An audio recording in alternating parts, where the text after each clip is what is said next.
me to introduce Elizabeth Stewart, who will be the moderator for the panel. And Elizabeth, would you like to introduce your panel? I wanted to start this off. Of course, we've got an incredible lineup of experts here. We have Meg Partridge, and we're going to learn a little bit more about Meg, but I have the opportunity to speak with her on the phone and have lunch with her, and not only is she incredibly beautiful and talented, but the nicest person you ever want to meet, and she lives on an island, which is really super. And her husband, Craig, is right back there, also equally fantastic. We have Donna Granata here. She's with Focus on the Masters, a fantastic organization that archives the words and the images of our contemporary artists. And so she and Henri worked together regarding Henri's dad, Horace. And she's also worked, I think, on Rondell Partridge as well. We did an oral history when he was in town, just to kind of capture the last surviving member of the F-64 Circle. And that was a wonderful entry into our archive, yeah. So she's an archivist of archivists, so a super element to the panel.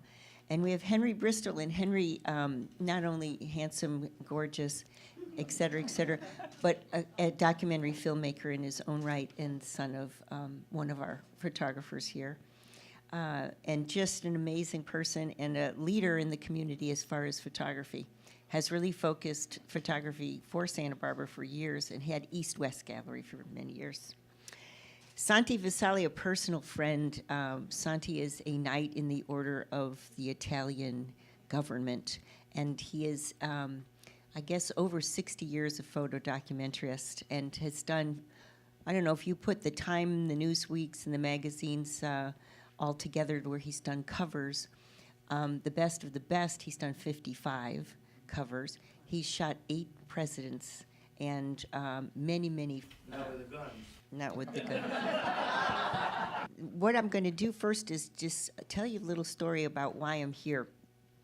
And first of all, I'd like to say that this particular talk made me think about archives in general. So I ask you, this is sort of a concept that we really have to look at. What's a photo archive?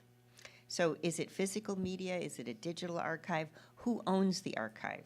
Is it public? Is it private? Is it commercial? Is it open source? Is it a closed archive? So this introduction, I hope, will shock you because I'm going to begin with the startling story of my own self, Elizabeth Stewart versus Getty Images. To start with the big archive and see what kind of results we have with that, I focus on this thorny personal struggle with this behemoth of an archive as a jumping into the water point for our discussion today.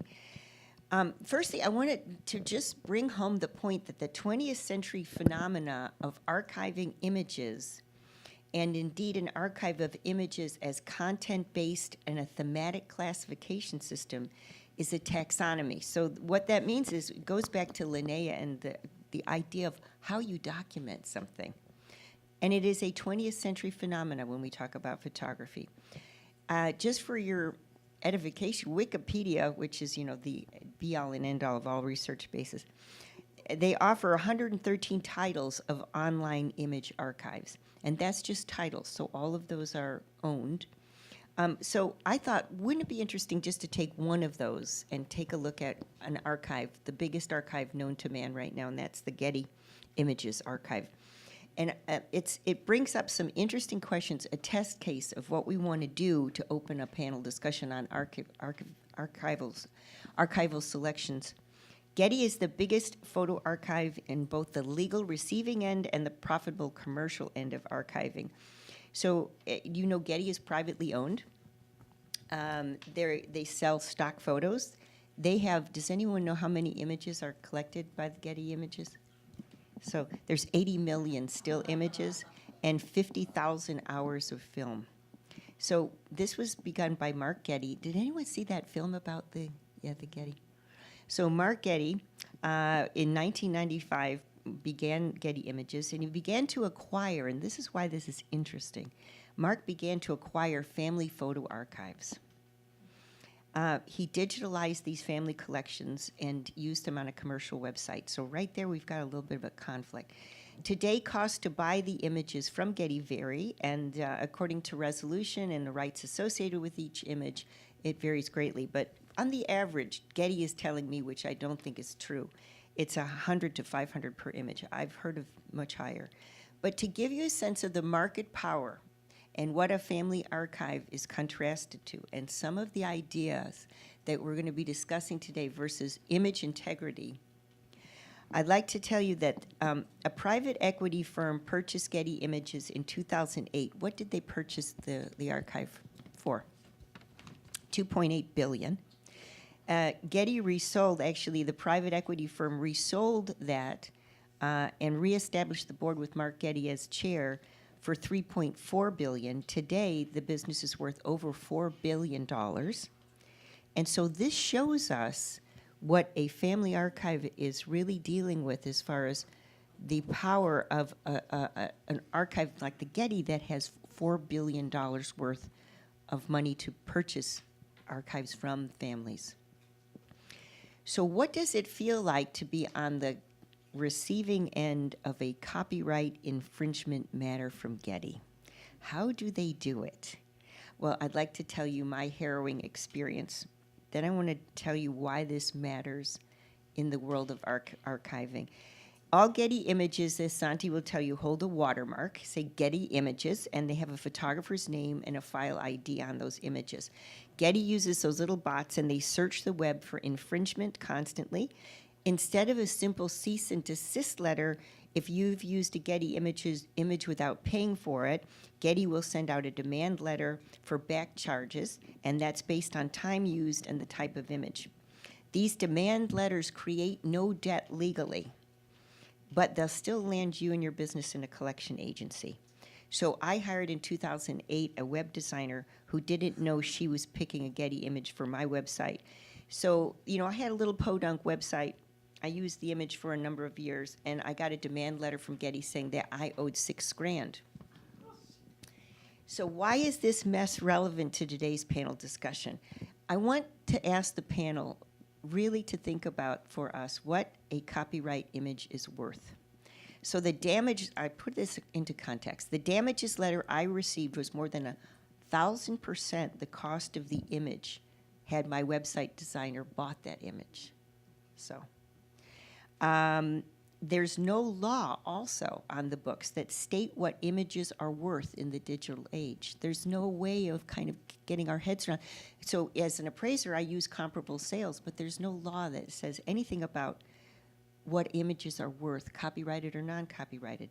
So the first question for the panel will be, how do you assess a photograph's value as part of an archive?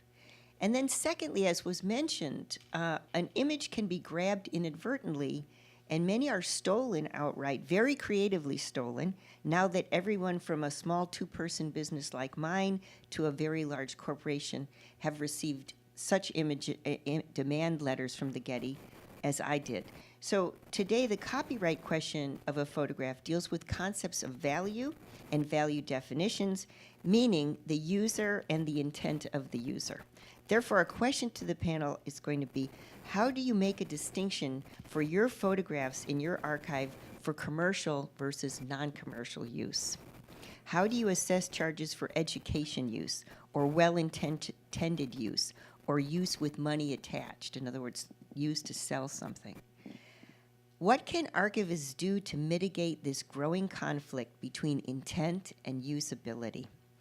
And now, in the case of the Getty images, for example, in 2014, they made 35 million images available free, mostly from family archives they've purchased, for non-commercial online use. They embedded photos with this, an attribution of authorship, with a link back to their own Getty website. Ostensibly, they turned an image reproduction into a valid licensed one with the benefit only of naming the photographer. So is that enough? Is that a citation as authorship? Is that enough for an artist? So what is the definition then of ownership of an image? I would like our panel to address this topic in relationship to their own archives. As a warm-up, these are some good examples of ownership disputes. Again, I'm focusing on the Getty as the largest archive in the world. And these are going to make you laugh. The pine tree-shaped car freshener suit. of 2009. Getty owned images with the car freshener tree logo, right, which is trademark. They sold those images, Getty did. So car freshener sued Getty. Car freshener doesn't have big pocketbooks. Getty settled with them for a whopping $100,000. A model named Avril Nolan sued Getty for selling her image used in ads for HIV-related information. Nolan claimed that her life had come to a standstill because although she was perfectly healthy, nobody would date her. A freelance photojournalist, Daniel Morrill, posted his 2010 Haitian earthquake shots on Twitter. Getty used them, Getty violated Twitter's terms of service. So now there's 3 parties, it's ongoing, and there's 3 parties to this suit. So this brings up the question for our panel about ownership of an image on a multiple media platform. Now in 2016, the great American photographer Carol Highsmith donated 100,000 images royalty-free to the Library of Congress. Getty sold her work, and in fact, in a damages letter, demanded that Highsmith pay to use her own photos on her website. You see, there's some issues with these archives.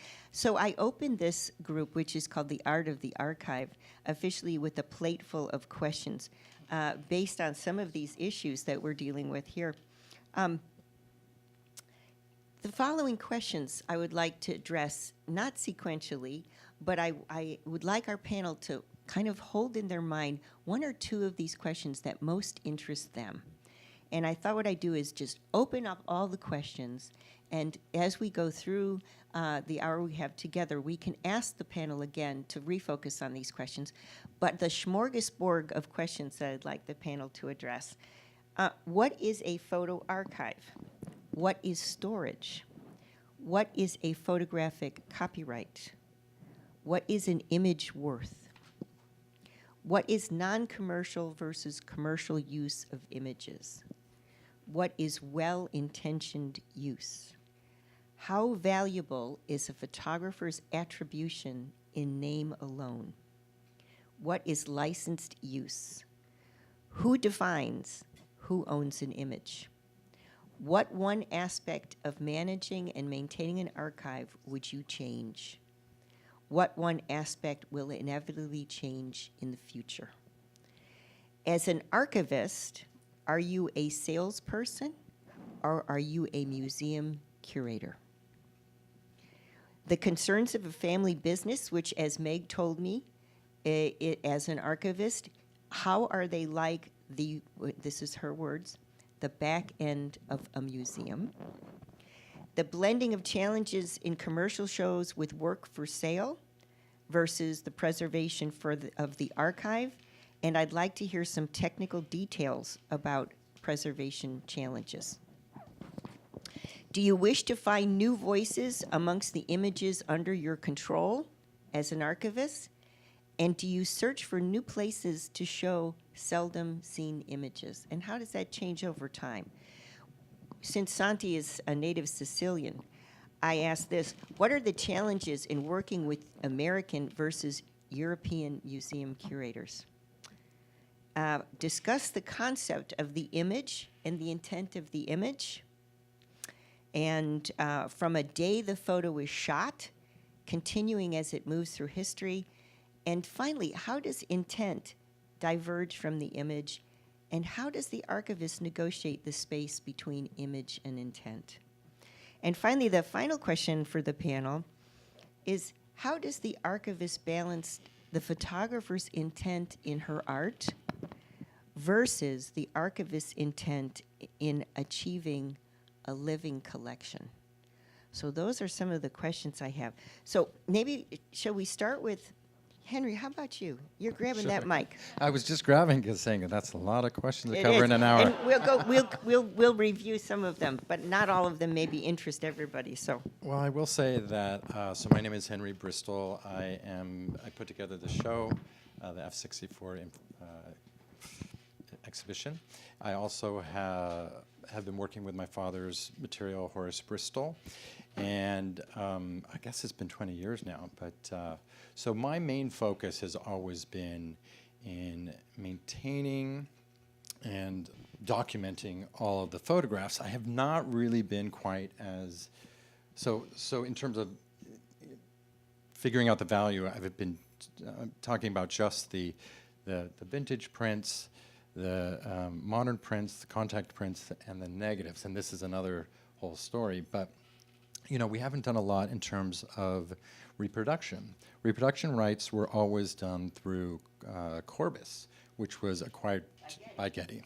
So we had, and actually I will say it was very, very simple, because you just had the images that were scanned and they would send you a check on a quarterly basis. So there was a lot less having to figure things out. So for me, it was really more about just dealing with the existing material, really, you know, placing them in institutions, putting together exhibitions, having gallery shows, you know, putting together books.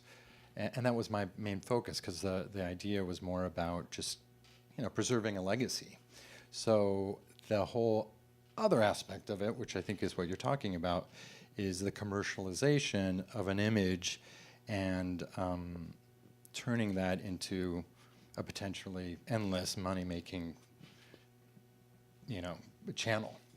And so we have not really focused on that at all. There are a few images that have had a lot of success in terms of book reproductions, but we haven't. We've only been focusing on photographic reproductions, not, you know, getting it out there to the masses. So I don't know. I mean, if anyone else has another idea about, you know, copyright, we really haven't thought that much about it, other than it was a potentially a future something in the future that we can start to think about to monetize things.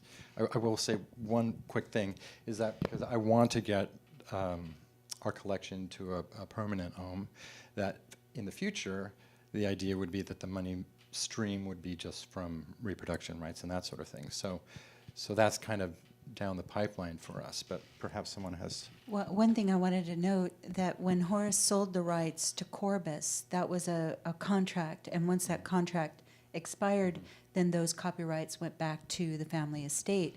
But while Corbis had those copyrights, you, the family, could not reproduce those images. Well, that's true, and it's not true. The reproduction rights were solely for publications, whether it be educational or otherwise.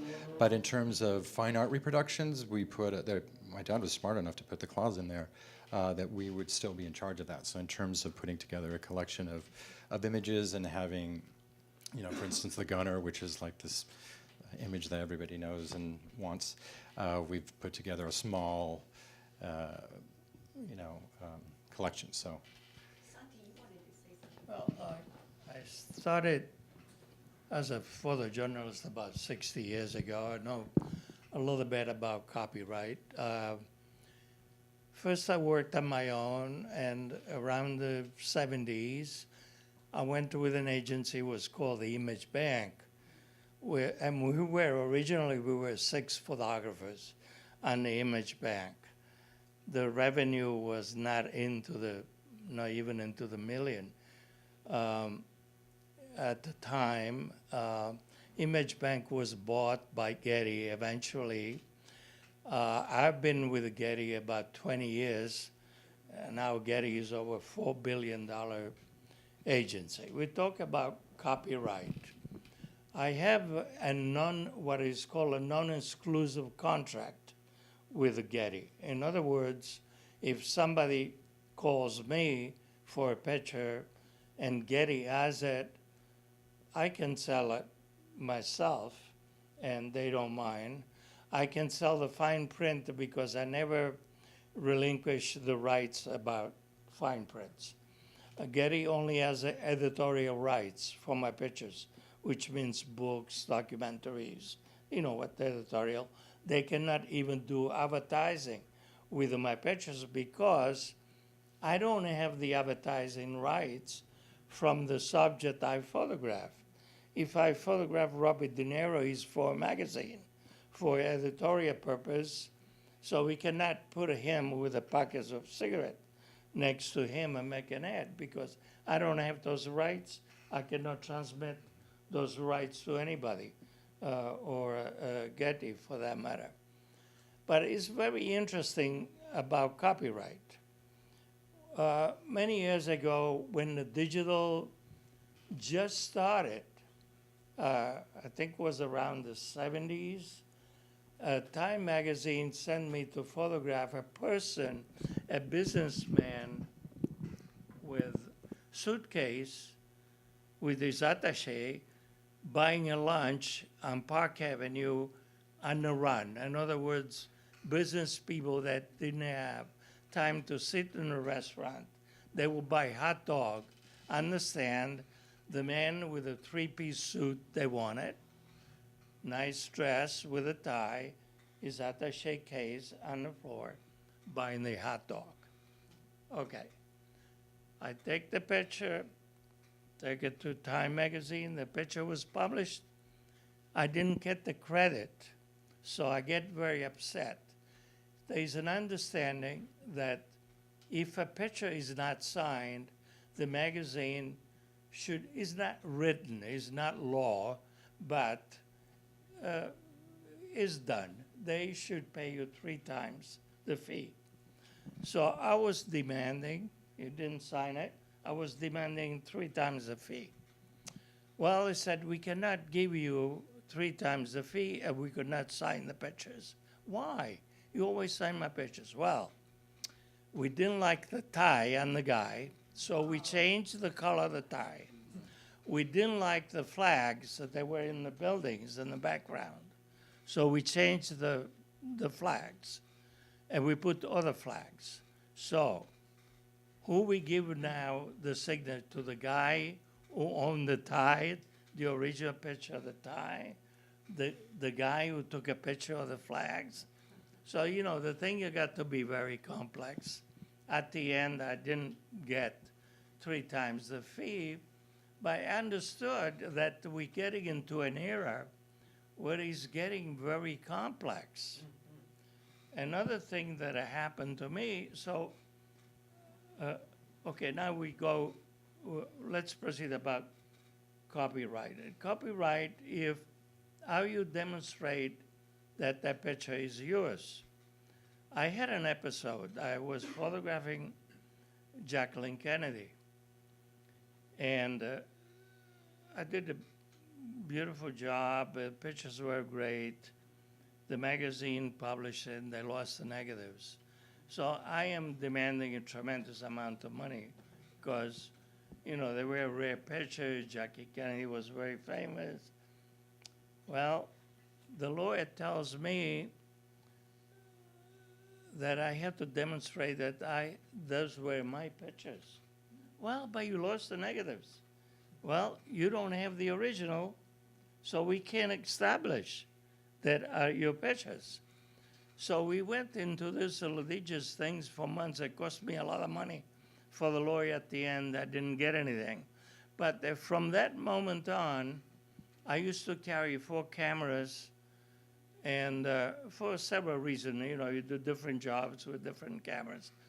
Not that I liked it, but, you know, at times you need it. So I had my camera matched with numbers and my initials. Today is easy in a digital. You put the SV, which stands for Santi Visalli 1, so you know when you shoot the pictures, all the informations are there. In those days in the film, there were no informations.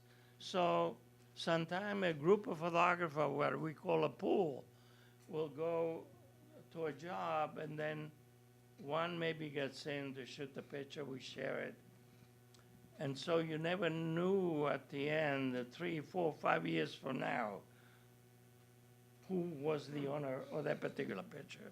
So I had my cameras notched so that every time on every negative, there was my initial or my symbol or a Roman number.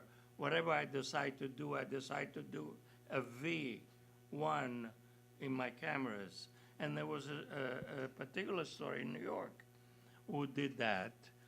What happened is that the light comes in, whatever is snatched, and that will show in the actual film. So in that way, you were able to establish that that particular pictures you took out of the frame was yours. But it's very complex today with all this mishmash and with all this Photoshop and people changing colors and things. You don't really know who owns what. Meg, So- Meg, I interrupt Santi 1 minute. Meg, I saw you nodding your head quite strongly at some of the things Santi was saying. Do tell. Well, I'll introduce myself. Meg Partridge. Imogen was my grandmother. Dad was Ron was my dad. And so I've grown up in this family of photographers. And as a family member, it was just part of our lives.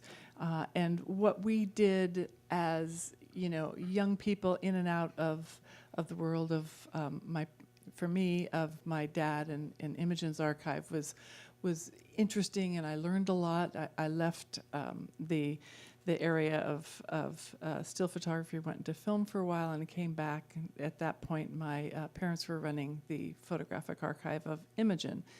And I realized, looking at the distant horizon, it's like, ooh, this train could come to me someday. And indeed it has. So I think overall, as an archive, it's fascinating to hear what Santi is dealing with as the photographer, and Henri and I are dealing with as inheritors of estates. I would say Imogen was very, she really was very forward-thinking in her day. In 1975, at the mere age of 92, she decided to establish her archive and preserve it, preserve the negatives, preserve the print she had in her possession at that time, and create this entity, which she called the Imogen Cunningham Trust. And she did that for the express purpose of keeping an interest of her work alive into the future after her death. So she had a very specific agenda. And I think it's really interesting to hear how someone like Santi is managing that. And we are all managing that in slightly different ways or significantly different ways. Private archives are a very different beast than a public entity. So we don't have endowments. We don't have a lot of infrastructure. We also don't have a lot of management. So there is a lot of freedom in our movements as well. And I think, Santi, when you were speaking of the commercialization and the work that you did to preserve the copyright, it's really I think, how simple is my life? Because Imogen owned her own negatives. She managed her own copyright, as did my dad, 99% of the time. We had very few instances in my two archives in which the negatives went out and didn't come back. I'm very happy to say, because it has simplified my life greatly. But that is in great part because neither of these two photographers were working as an employee. They were working as their own photographer for a person or an entity, a magazine or whatnot. So they sold the end result. They didn't sell the process of making that end result. So they owned that asset. So our lives have been much simplified by not getting too complicated with copyright.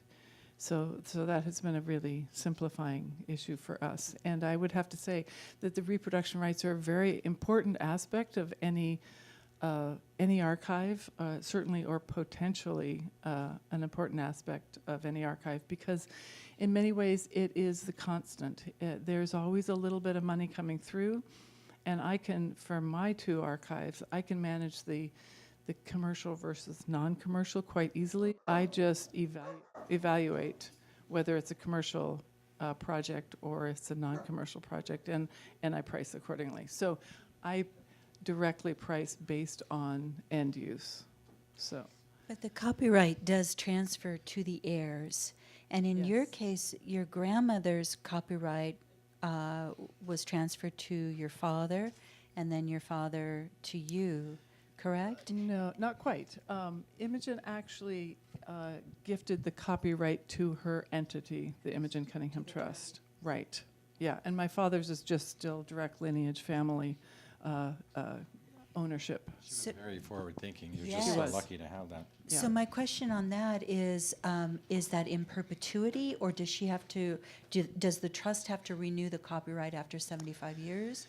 Well, I take a long breath because copyright copyright law is very complex and it has changed at least a couple of times, significantly, like sea changes a couple of times in the last 50 years. And copyrights do expire, and at that point, it will be a very different relationship we have with our archive and a very different management and income stream, because that is one of the things that we probably spend 20% of our time doing between both of these. And it's not, it's not difficult, but it is very time consuming to manage.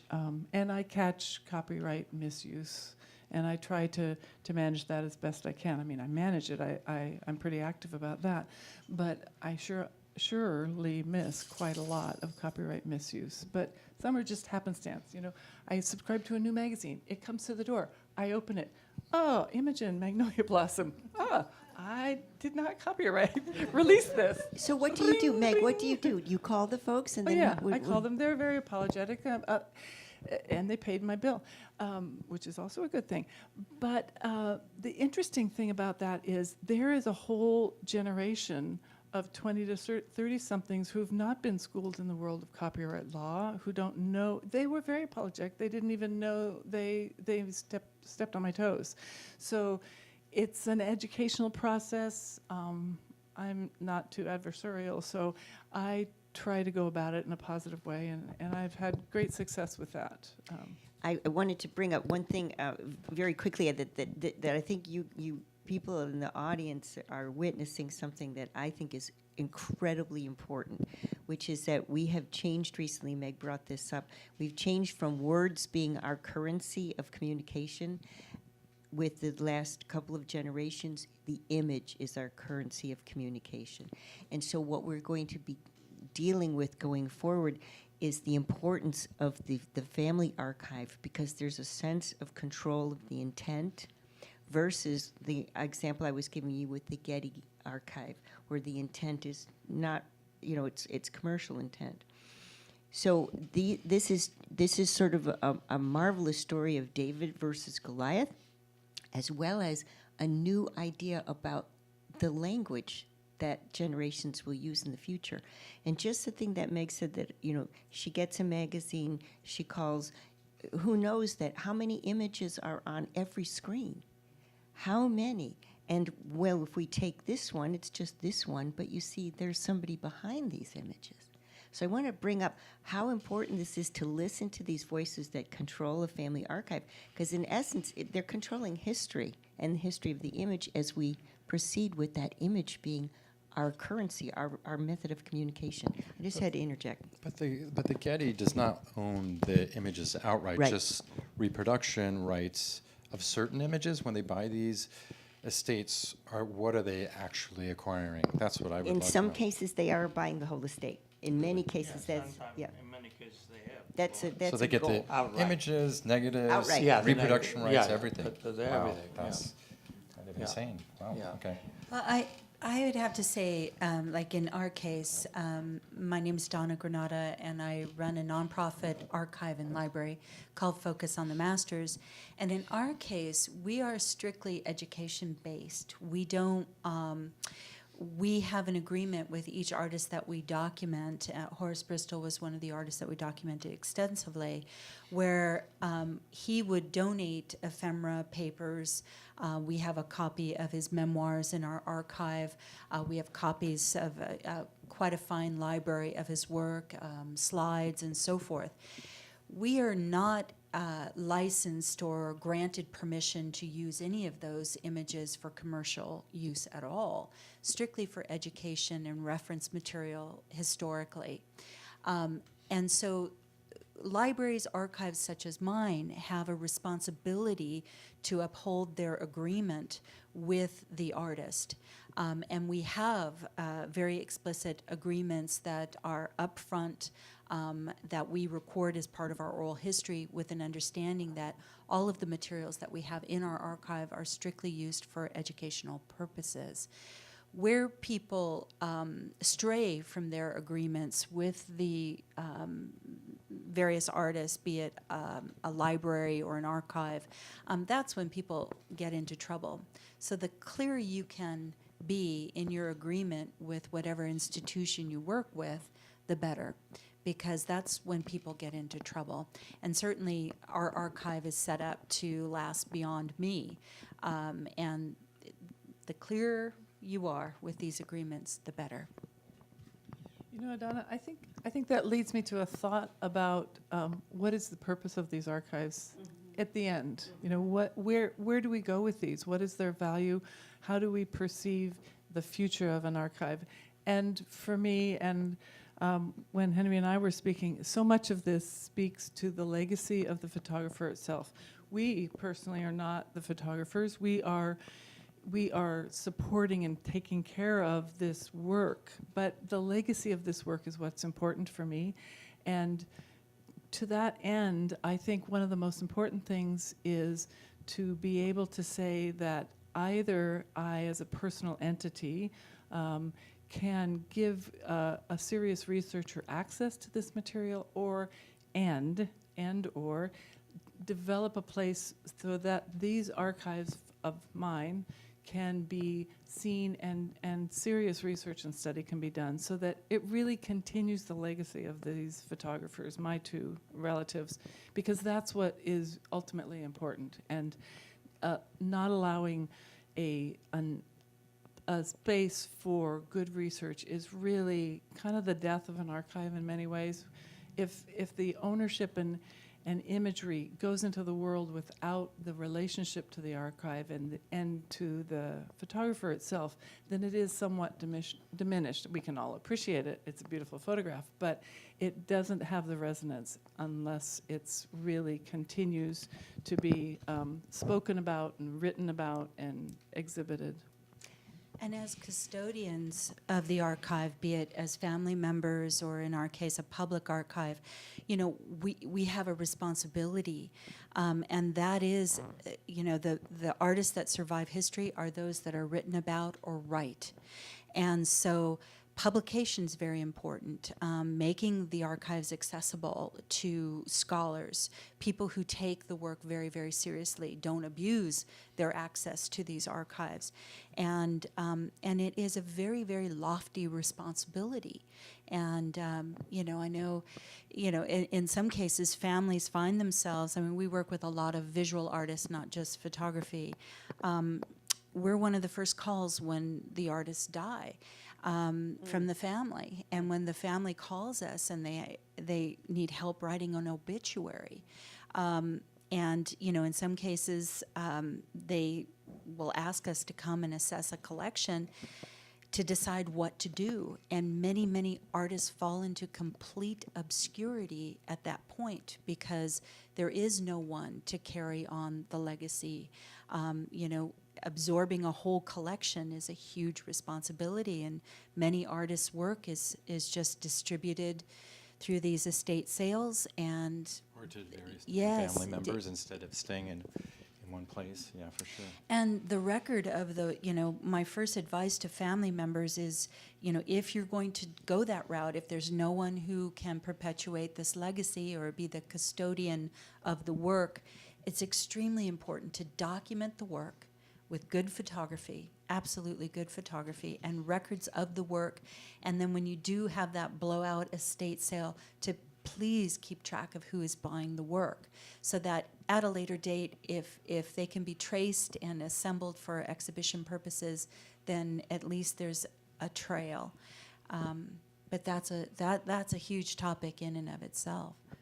I want to ask one question to Henry and Meg, both because their curatorial positions with their relatives. But Meg mentioned to me in conversation that she looks for images, and especially for because some of the iconic imagery we associated with Imogen, she looks for new voices amongst the images under her control and new places to show those new voices. And I'd like for Henry and Meg both to address that. Give us an example of an image that you've thought, now is the right time and the right place to go forward with maybe a lesser known image in the archive. Well, here's a wonderful example.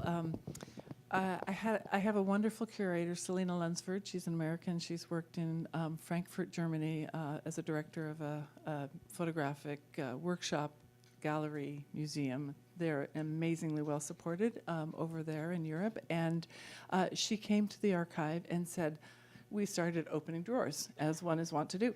And we were looking at photographs to put together for a show for Europe, which we did. But aside from that, she looked at all these images that Imogen had made probably from the 1910s all the way through into 1970.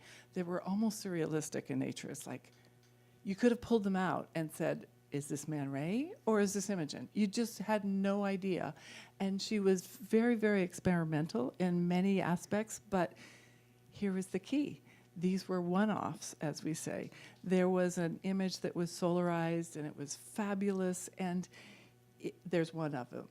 So it, like a painting, it didn't get the photographic traction, and perhaps of the day it was something that Imogen was interested in pursuing on a pretty personal level. She probably felt, and she was pretty savvy about it, that some things, weren't ready for the commercial world and marketing and sales efforts that go into making a show and making sales.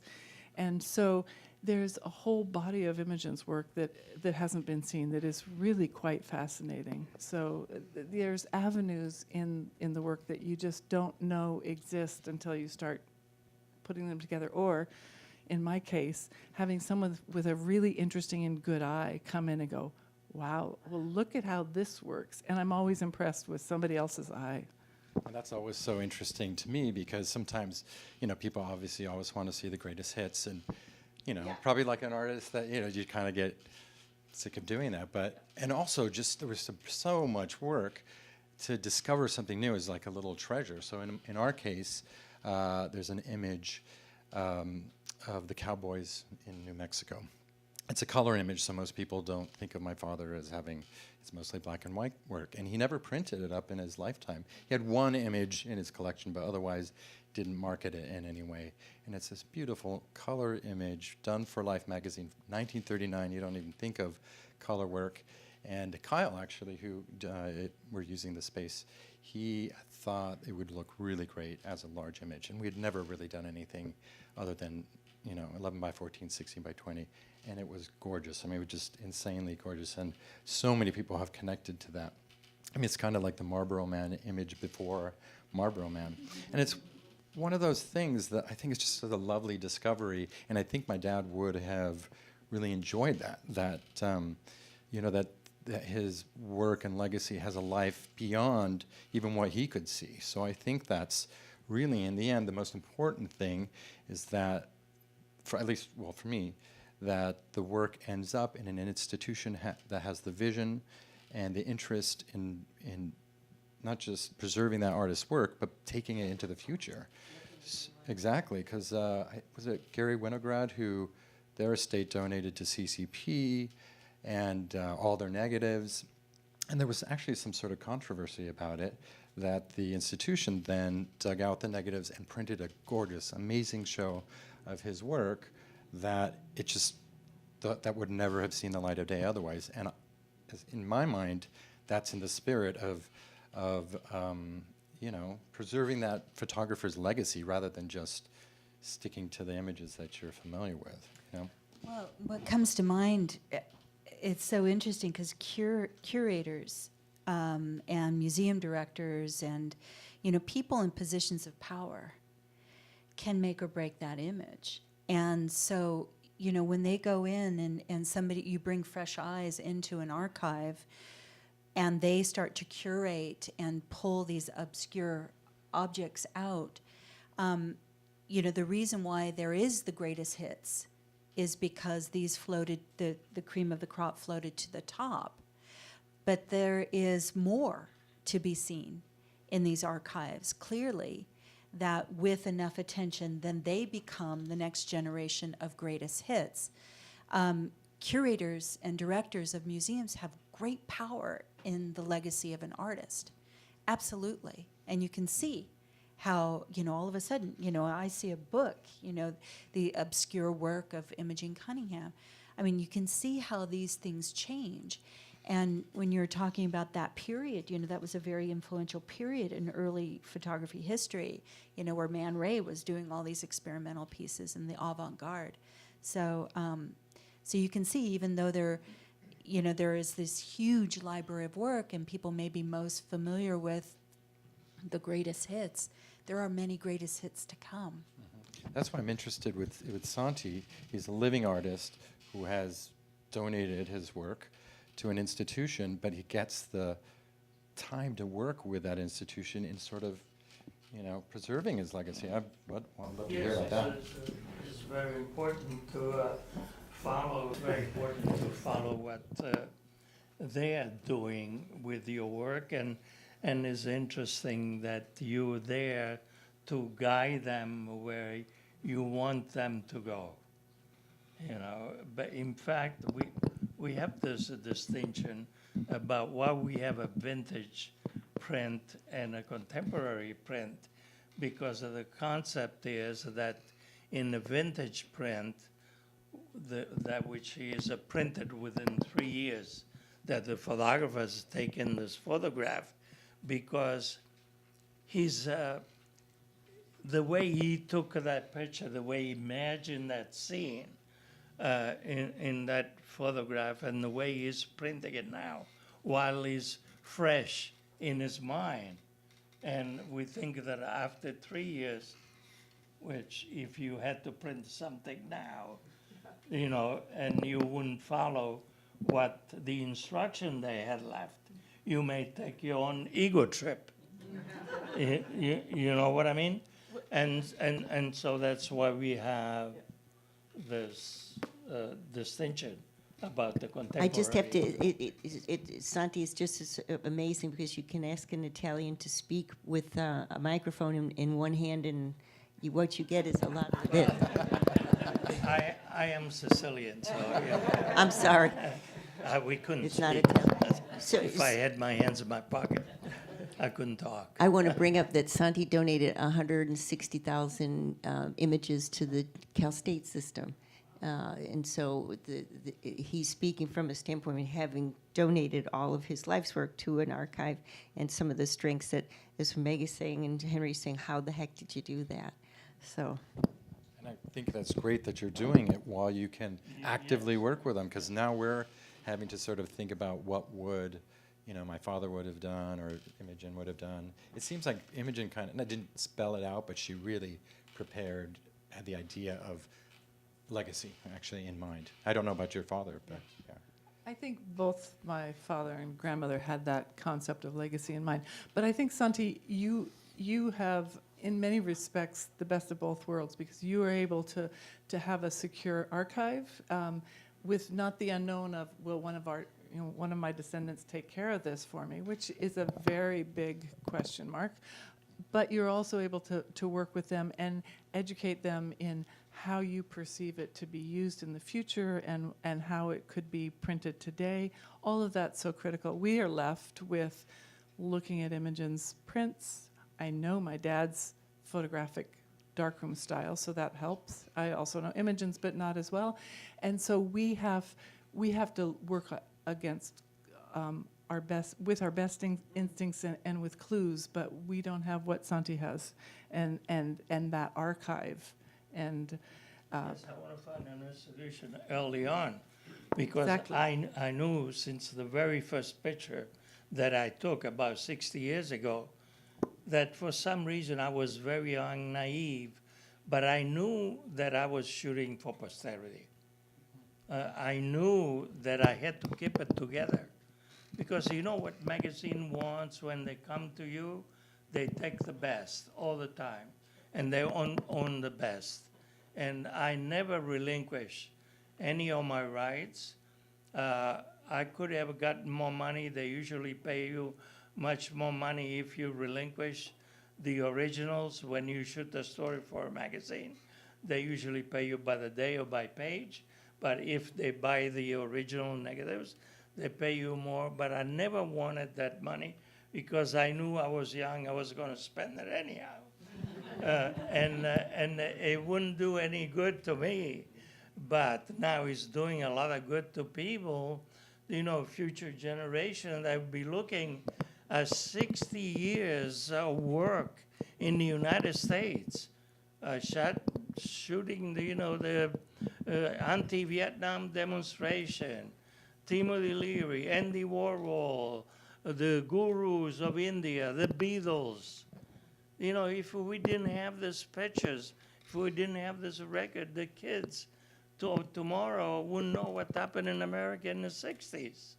That was a revolution here in the 60s. It was a renaissance, was what happened in Europe, you know, in the 14th centuries. And that is all recorded through my images, the best I could. And it's fabulous that scholars can go and look at it. When I get some assistants sometimes, and I show them a transparency, they don't know, they've never seen film in their life. They don't know what that transparency looks like. They don't know what it is. So, you know, it's very refreshing to have all this beautiful patrimony, only one place, and you know that as a roof over the head, as a beautiful roof, because of the library was designed by Sir Norman Foster, one of the greatest British architect, one of the world's most famous architect, and my stuff is under that roof. That's another plus. And, you know, I get a lot of joy when I can take somebody there and open a door and I see it. It's like reliving those moments. And Santi was incredibly prescient in thinking of that in the beginning, but I have to just kind of wind this back in closing, back to Meg's grandmother, Imogen, which I didn't know this, but I'm wondering if, you know, someone was saying how forward-thinking Imogen was, a little tiny woman of that era, you know, born in the last quarter of the 19th century, to think about this archival container that she wanted. But she was also the first woman to photograph a nude man. Yes. So, yes. Her husband. Yeah. 1906. 1915, 1917. So that's what you get when you get forward-thinking people. I want to open this up to the audience. If there's any questions from anybody in the audience, yes. Clearly, your primary motivation seems to be the preservation of these artists' legacies and the sharing of it. And you make that quite open. You mentioned to scholarly research and educational purposes and whatnot, and that's wonderful. But do you ever find that it's hard to find that distinction? For example, if a book is written by an author about the artist that you're responsible for, and that book becomes a big seller, then, you know, and your archives require a revenue in order to maintain them, the roof over their heads, as Santi mentioned. So is that ever an issue? Do you ever feel like, boy, we should have gotten more money for that, or boy, we're going to go get more money for that? Or do you know what I'm saying about that distinction? I do know what you're saying about that distinction. For me, with Imogen and Dad's archive, I haven't had any express experience with that, in part because I do manage the reproduction rights. So I make my best guess with the information I have and make an agreement. So if I have miscalculated that, that's just not so wise for me to have done so. But it hasn't actually happened. I haven't experienced that. I would have to say, though, as a private entity, we are always balancing the books and balancing the cost of losing a vintage image to a sale over and not having it in the archive anymore, and also over the cost and the value of having an income stream. So some of our income streams are non-remunerative, and when those beautiful vintage prints go out, they're gone. So that's probably one of the most difficult things that we manage in terms of balancing that and pricing for that, those situations, which sadly are becoming more rare because we have fewer of them in the inventory. Any other questions? Most out of I'd like to add just to that real quick, on behalf of archives, the concept of an archive in a library and a uniqueness of our library, when you think about these, films that are done with biographies and so forth, and where do they get that information? It's from archives like ours. And in our case, we're always struggling to fundraise and grant write, and we don't have well, in the exception of Rare, where we arranged ahead of time, Henri's always been very generous whenever we needed a donation. He's been incredibly generous to us, as was Horace when he was alive, and all of the artists. When we sell something, we have to have something specific for that purpose.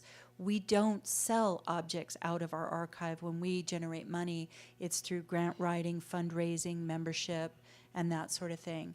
And I would encourage you all, if you are all obviously interested in this subject matter, to support your local libraries and local archives. It's so important because most of them are operating on a shoestring budget.